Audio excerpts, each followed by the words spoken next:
Hello, my name is Daniel Chapin. I'm a caseworker assigned to Brody. His difficulty with accepting authority and general disobedience is of particular concern that must be addressed.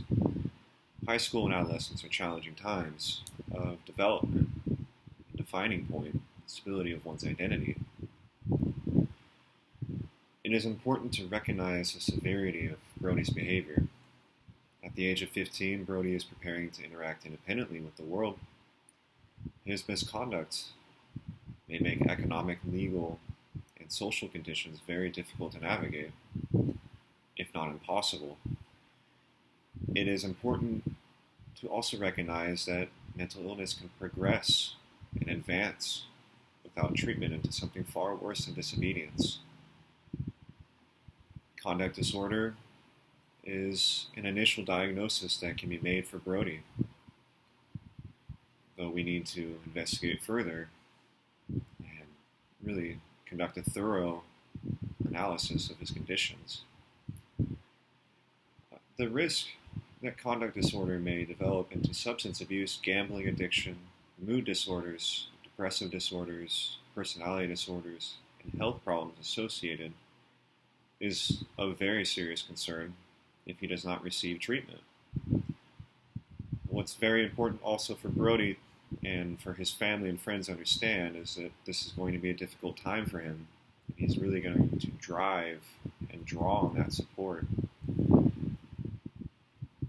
For treatment options, we need to ensure first that Brody is eating a healthy diet, participating in some kind of exercise, sleeping at least 8 hours, and participating in an activity that brings him joy. At the age of 15, it is important that Brody is socially involved with some friends his age. The pressure that children of his age are experiencing is enormous due to the advent of social media, and organic relationships need to be maintained. Brody must strive to maintain mindfulness of his surroundings and how he interacts with others. Brody also needs to learn how to regulate his emotions so that he does not react inappropriately to challenges. If Brody finds himself in a crisis, it is also important to minimize the impact. Maintaining positive interpersonal and intrapersonal relationships is also of great importance for him and anybody. The treatment plan I have described is dialectical behavioral therapy. It's a form of cognitive behavioral therapy which will help alter the course of Brody's behavior and incorporate him to enjoy contributing towards his health and the benefit of others in therapy and outside of it. There are other treatments available, such as psychodynamic therapy and medication.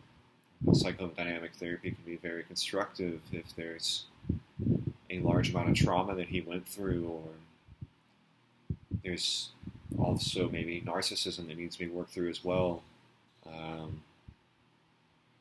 These are valuable things that need to be addressed. And medication as well can be beneficial if he's experiencing other comorbid symptoms, which tend to be depression, anxiety, particularly a difficulty regulating mood. Though they are helpful, I believe they should be done in combination with cognitive behavioral therapy, as the behavioral aspect is something that we need to change considerably for him to have a healthy life. That's my initial analysis, introduction, and that's what I believe would be best for Brody.